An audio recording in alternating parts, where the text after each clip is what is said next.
well, this is not going to be about tools and all that stuff that we like as woodworkers. I mean, I like that stuff. I like talking about it. People like to look at it. I like to talk about all that stuff. But this is about, I mean, the channel's called Pro Woodworking Tips, right? Pro Woodworking Tips channel. And well, first of all, I live in Los Angeles County.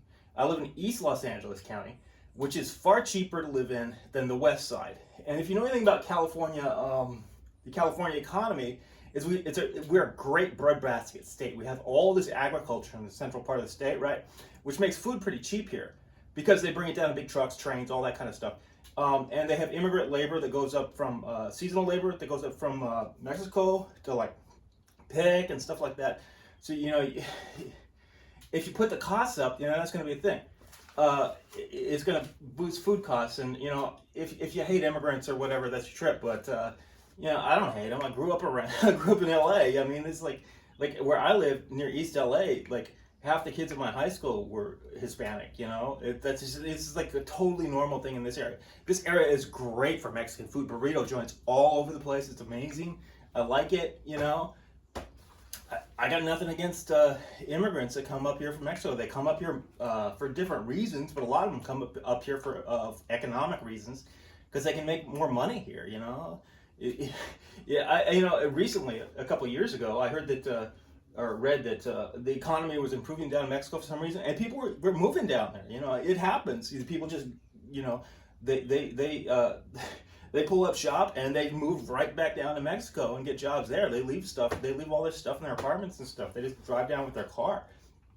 So that happens.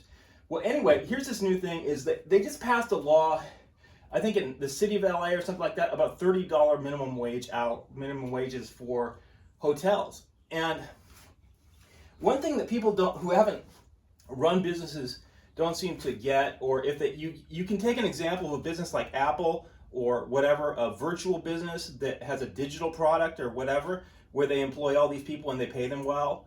Apple's not a good example because they're actually in manufacturing and they treat people in China as they don't pay them very well, for example, compared to what we make here. But here's this credit card processing business with the CEO, and he's like, oh, I'm going to take a pay cut and I'm going to pay all my people $70,000 an hour.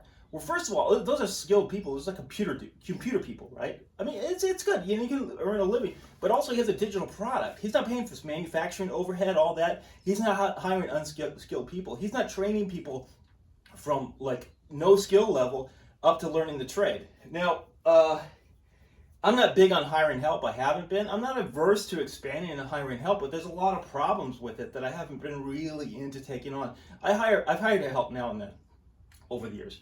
But it's not really hasn't really been my thing. But I don't know, my ideas may change. I've learned more about business and had different ideas over the years. So, you know, if the opportunity says that, you know, I come up with a product that's selling so well that I need to hire help, I'm not averse to that. But there's other ways I can approach things. And if you put the hours, minimum wage hours, up to $30 an hour for the kid off the street who's good for nothing but sweeping the shop floor and just kind of standing around, messing up my expensive materials that I pay for, all right, by making wrong cuts, by not sanding to professional standards, because people are like, oh, I know how to sand. No, you don't know how to sand like a pro does. You know, you got to learn how to sand like a pro does and all the procedures that we do so you don't mess up work and you don't mess up expensive materials and make you have to go back and do stuff over again. That gets expensive and it takes a lot of time. You know, so when you're under the pressure of being a professional cabinet maker, that's a thing. You know, you can't have incompetent help around. And these kids, whatever, they don't want to go to school, right? You know, and they want to be taught a trade. I mean, I had this kid from the neighborhood, so I helped him out, and I had him help me a couple of times. He was flaky for one, but he helped me out a little bit on a job I was doing, just because he wanted to know about woodworking and stuff. So I showed him some stuff, helped him do some things, but I had to supervise him constantly, right? But he did help me lift some stuff. He's a nice kid. I mean, he actually did go to woodworking school. He went into my violin making and went to school in Utah, which is great for him. That's what he wanted to do. He preferred that to going to college, which he had done well in. But, you know, I think we have a lot of young... this is a huge brain dump because I thought a lot about this and gathered a lot of information. But the thing is, you put that minimum wage for unskilled employees up to $30 an hour for flipping burgers, really basic work, cleaning toilets, all that kind of stuff. even in this areas like LA, maybe in NYC where they just elected the mayor who wants to do that, that can fly because the costs are sky high to live there anyway. But here in LA, you can earn $30 an hour, or even more, without being a very skilled like construction worker. But you're an able-bodied guy and you can go out there and do stuff. The thing is, you got to live like more out here on the east side, where housing is not as expensive, and you got to be driving across town every day, every morning in killer traffic, and back home every night in killer traffic, right? Like at least an hour commute each way out to the west side where the rich people are and all the affluent people are to work on their fancy houses or whatever they do out there. So people do that. There's people who live in commuter hell. Lots of people live in commuter hell in LA. And that's the thing. But the other thing is, like, you put those base level wages of everybody, all the burger flippers up, then what about the people who have more skill? Are you just going to pay them more and more and more? Or are you going to be just like, well, for your first 5-10 years in the field, you only make $30 an hour? People aren't going to like that. They aren't going to be like working next to like a mouth-breathing high school kid who's just like, you know, just happy to have a job, I have my own apartment, it's really cool. You know, I don't know. Maybe kids got to have a motive. You know, young men, they're like, oh, 40% of Americans say going to college ain't worth it. Okay, fine. They'd say, well, I'm going to go into trade and make the big bucks. I mean, but if you really looked at the data on what the trades pay, overtime requirements, maybe shorten your working life due to long hours, being on your feet all day, injuries from twisting, turning, crawling around, crawling under houses, crawling in small spaces, all that kind of stuff. I mean, maybe you don't want to do it. Maybe you're into it. Maybe you're not. But whatever. There's downsides to working in the trades, and you know, cabinet making is probably one of the better ones. But maybe the money's not so good. So the money, what you get paid if you go and work in a cabinet shop, people say, well, you just need to go work for somebody else. No, cabinet shops pay terrible here in LA. They pay as little as possible. It'd be good if cabinet guys who had skills could make more money, make a living at it easier. But I don't know. The way to make money as a cabinet maker in LA is to like have your own shop. So that's what I did. That's the way you do it. You run the jobs. You take a lot of responsibility. The buck stops with you. You have stress. You got to deal with clients. You got to deal with sales. You got to learn about drawing and computers and all the invoicing, all this stuff. It's a responsibility, right? And you get compensated for that, and it's yours. You own the tools. You own your space. Whatever you have is yours. You built it, right? So that's the path I took. I'm not saying it's a smart path. I'm not saying it's a dumb path. It's just, you know, that's just one way to go about it, and everybody's different. And that's okay. But, you know, I'm a Californian. I'm like, you know, you might hate my politics if you got to know me. But I do think things through, and I have owned businesses. This isn't the only one. I've been in businesses, studied marketing and all this kind of stuff. I worked in advertising for a while. When I was burned out on woodworking for a while, I worked in advertising and learned a lot about the human psychology, buyer psychology, you know, it's really interesting stuff, sales and stuff like that. Now the thing is, customers are very sensitive to pricing. They don't want to admit it. You know, people who say, oh, we should increase wages so it's easier for people to live. Oh, like, okay. But brick and mortar businesses, like my business or a store that has retail employees, you suddenly increase their retail employee costs, they're going to have to cut their costs somehow to keep the prices the same, right? People you know, if you've not been in manufacturing and stuff, you just don't understand this.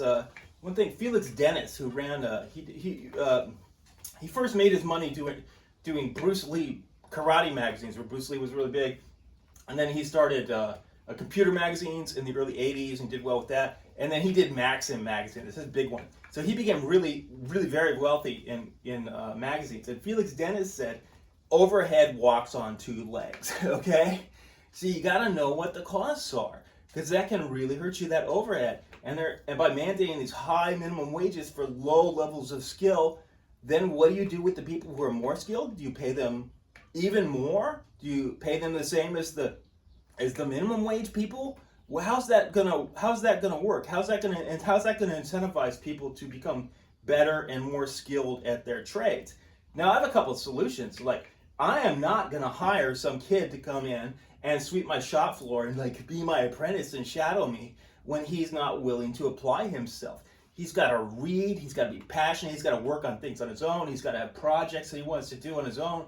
Wants to go somewhere. Do I want him to leave the shop and do his own thing? Well, maybe not. Maybe I'd like to eventually get to keep my employee who actually got really skilled on my dime, but I don't have control over that. But the thing is, but he also doesn't want to go to woodworking school. I don't know. I mean, I got a college degree. I don't use it in the business, but I learned how to learn from books and stuff like that. And running a business is complicated. It can be very complicated, and just being a guy who doesn't want to have any responsibility, doesn't want to read many books, all that kind of stuff, fine. But that's going to limit you in a complicated business like the woodworking business. In my opinion, maybe you can find a way to be just like, oh, I don't want to learn anything. I just want to do my trade. Okay, maybe you can find a way to make that work. But it's never worked for me here in the LA market. I have to be sharp. Okay, I have to be very sharp, and so I don't know what to say about these. It's not going to hurt me personally financially. I can pay more for food or whatever. I don't mind. I don't eat a whole lot. But when you put up the retail prices, what happens when you increase the overhead at brick and mortar businesses is that people can't. Then businesses, they reduce the people they hire, or they automate more, or they pivot, or they outsource. That's what I would do. I would outsource to rather than taking on employees to help me out. I'd outsource to other shops that are set up that have more efficient employees because they have millions of dollars invested in equipment, in machinery, robots, whatever they have. Or I'd buy more machinery that's more automated to help me. I could pivot my product offerings, right? Why not do that? Why not just do something that has less human labor inputs to make the money, because human labor is putting the cost way up. Your job as a business owner is not to provide jobs to people. That's not what it's about. And if your attitude towards business is that you're there to provide jobs to people so they can make a living, that's a side benefit. But if you go in with that attitude as being your number one goal, I don't think that's a very smart business strategy. I just don't think it's wise. I mean, your employees, yeah, you become friendly with them or whatever, you like them. That's all very good. It's really cool to work with people that you enjoy and all that. But at the end of the day, they can walk away and work with somebody else, and you are stuck with whatever mess you made. You're the one who's going to go bankrupt or whatever. You're the one who's paying all the bills. So you want to think about that. So that's my perspective on that, as a person from a progressive state with fairly progressive values. But I also live in the real world where economic stuff is economic stuff, and business has expenses. A hard products business like the woodworking business, where you have overhead, you have tool costs, things wear out, it's labor intensive in terms of human labor inputs, all this kind of stuff. And then on the other hand, you've got price sensitive customers who are just like, ooh, that's too expensive, I can't afford that. I mean, everybody's got champagne taste on a beer budget. And let me tell you this, every customer, no matter how, they're almost all like this, every customer, no matter how much they want to play, they expect the work to be flawless. So you might as well just work with the people who have plenty of money and to whom the money is not as big a deal. Because they can afford to pay you, charge them high prices, do really good work, and whatever. But if you work with the clients who have less money, you work with their budget and so on, you know what happens? They still wind up being really demanding. They don't want to take that hit in the quality. In business, it's been said, you can have three things that in your product. You can have speed, everybody wants it fast. You can have quality, everybody wants the best quality, or you can have it cheap. And everybody wants it as cheap as possible. Even the rich people, they're like that too. They like bargains. All right, they just do. People are people. Maybe that's part of how they got rich. A lot of them, but just like aware of their costs. People who make a lot of money on their own, they're not dumb about money management. They tend not to be. They don't like to throw it away. And that's a whole dance. You can read a book called How to Sell at Prices Higher Than Your Competitors. I'll put a link to it in the link, because this is a really interesting book that maybe you want to read about. It's about salesmanship and stuff like that. It's for kind of business to business sales, but there's stuff you can learn from it. I learned some stuff from that book. I don't know, maybe I'll make another video. If this engages anybody in conversation, that would be cool. You can ask me questions. Maybe I'll have other ideas other sources I can share about different things. I mean, I've looked into a lot of things in my life and in my years and had a lot of thoughts about things. I just can't always put them all together right here on the spot. So I'll bring that to a close. I'll put this up, and if you have anything to say, please say it, even if you don't like my politics.